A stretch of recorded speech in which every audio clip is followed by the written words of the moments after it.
eo amin'ny sehatra ny fahasalamana kosa indray dia mbola isan'ny firenena miady amin'ny tazomoka i Madagasikara mba haninana ny olona tratran'ny tazomoka sy amingorana ity aretina ity dia misy ny fananganana ivon-toerana fanofanana mikasika izany ady izany tetsy Androibe izay nitokana ny maraina io fanadiadiana avy hatrany.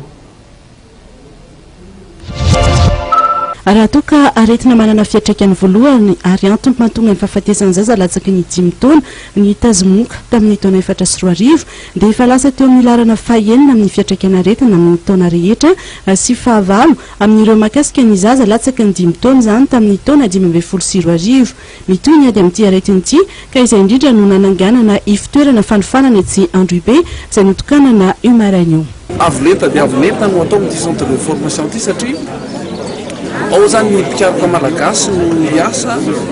fa tsy vikan'izany fa afaka mifandray io centre io zany dia afaka ifandraisan'ireo mpikaroka malagasy amin'ireo mpikaroka manerina zao tontolo zao afaka ifampizaraina traikefa ary dia moderna tokoa ny fitaovana anankiroa satria raha nanaovana an'io centre de formation io dia any amin'ny $185,000 ano any ary ny fitaovana ao anatiny dia dia hita zany fa tena zava-dehibe mihitsy no natrehantsika tamin'ity isorana manokana ny principauté de Monaco satria araka ny voalaza teo dia anisan'ny tena hoe miaraka amin'ny ministera fahasalamana zareo tsy eto ty toerany ty ihany fa any amin'ny toerana rehetrarehetra Madagasikara indrindra milady ady amin'ny drépanocytose ady amin'ny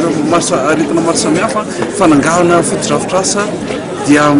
anivy Sainte Marie zao ohatra dia lazaiko anareo fa nosy Sainte Marie dia tena azo lazaina hoe tena manampy akaiky amin'ny ministera fahasalamana zareo ko dia misaotra anazy amin'ny alalan'ny gouvernement ny tena